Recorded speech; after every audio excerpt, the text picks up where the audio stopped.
moi-même, moi j'étais dans la délégation en tant que coordinateur Fondation 30 septembre. Et puis tu as maître Mario Joseph, qui est un avocat et qui travaille dans BAI, Bureau des avocats internationaux, qui fait partie de la délégation.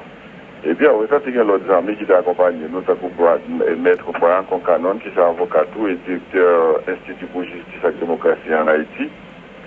Et puis avec deux autres amis qui fait partie de l'association Marine Interfaith Task Force qui est dans la zone basée dans la zone Californie, et puis Haiti Action Committee et des organisations qui étaient accompagnées de tout.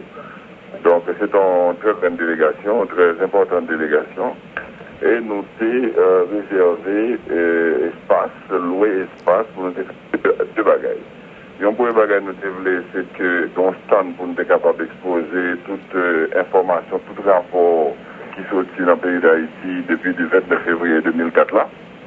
Et depuis le coup d'État, tout rapport que l'organisation droit monde, et tout le monde allait en Haïti sorti des rapports, nous avons une documentation, c'est une très riche documentation, en pile documents en anglais, en espagnol, en portugais et en français pour être capable de faire mon parce que c'est un forum social mondial là, dans la 5e édition.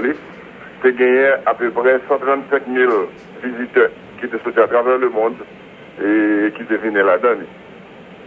Et donc, à part de ce temps ça que nous avons fait depuis le commencement jusqu'à la fin, et gagné vraiment plusieurs centaines de monde et même viennent visiter le forum chaque jour et viennent visiter stand nous chaque jour pour prendre information, poser nos questions, des Brésiliens, des Argentins, des Chiliens, des Français, Canadiens, tout le monde qui était là, c'était différents groupes, c'était différents pays qui étaient là et c'était vraiment un stand qui était très animé, tellement mon yo était envahi le stand par nous à la recherche d'informations parce qu'au Brésil, l'information ne circule pas. Le gouvernement de Lula tabaille le Brésilien information sur ce qui s'est passé en Haïti, sur qui véritable action que les Brésiliens en Haïti, en d'autres ministères, toute occupation, et qui s'est fait dans le pays. Donc, nous avons une information, et nous avons une information, et vraiment, nous était très content de ce que nous avons dans son cloche, de ce que nous avons une vraie information qui se dit dans deux très bonnes mains. Deuxième espace, nous avons gagné un atelier de travail. Et c'était le dimanche 30 janvier et de midi à 3 heures. Nous avons un atelier qui était sous thème Haïti, dictature de la communauté internationale. Nous avons prévoir ça déjà, nous payons espace là. Alors, il faut souligner que c'est au niveau de l'atelier, ça, c'est gagné de difficulté. Mais juste au moment, l'autre monde qui est venu tout, sorti en Haïti. Je te signalé, moi, Mbatouli, mais je te signalé ma présence Camille Chalmers, qui est responsable PAPTA, et je te signalé, moi, de l'autre monde, et tout qui était venu sortir à Haïti. Mais, yo même, yo pas gagné un atelier sur Haïti. Camille Chalmers est intervenu sous thème plan néolibéral de façon générale au niveau de la Caraïbe et de l'Amérique centrale. C'est pas ton intervention sur Haïti précisément. Ce qui veut dire qu'il n'y a pas de un atelier qui est réservé eux-mêmes.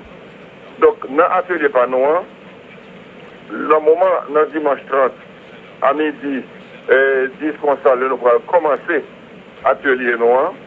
Et il y a Josué Mérilien, qui est coordinateur UNO, et il y a deux, trois autres éléments qui étaient présents là-tout. Et Mounsayo, yo est venu devant, il était dans l'assistance, c'est une assistance de près de 250 à 300 personnes comme ça. Ouais, et ça l'a été plein, full. Donc, il est venu au Chita, et puis le nom va commencer, il prend une série de matériel qui ont été gagnés pour photos, des barres comme ça, et il est tombé faire des ordres. Ils sont venus pour exposer matériel par eux. Là, moi-même, moi, intervenu de mon côté, moi, je dis, c'est pas possible. Nous ne pouvons pas quitter eux, venir faire des ordres dans l'atelier. Si ils voulaient faire un bagage ensemble avec nous, ils connaissent nous là, ça a été publié sur le document forum là, laisse ça, nous avons ensemble, nous pouvons qui ça nous avons fait ensemble, ou bien qui ça nous pas de faire ensemble. C'est vraiment une grosse discussion entre eux-mêmes, ensemble avec nous. Et particulièrement Josué Mérilien, avec deux trois autres éléments. Finalement, ils finissent par comprendre. Parce que l'assistant qui était là pour l'atelier, c'est fait autant de raisons. Et que nous te disons, donc, eux-mêmes, c'est des gens qui étaient soutenus pour l'État. Donc, c'était mon opposition, ancienne opposition sur le président Aristide. Et qu'on y a là, ils fait silence. Donc, ils sont complices de tout ce qui a passé dans le pays d'Haïti, je dis. Par le fait même qu'ils fait silence sous Bagayo. Et ils ont bien droit pour rester dans la salle côté de faire atelier. Je dis leur priorité dans la salle côté de faire atelier, mais ça, ils n'ont pas bien droit. Ils ne sont pas capables de venir sous stand côté de Chita pour ils sont capables d'intervenir correctement. Donc finalement, les gens qui étaient là, ils ont fait comprendre ça et ils ont le Chita.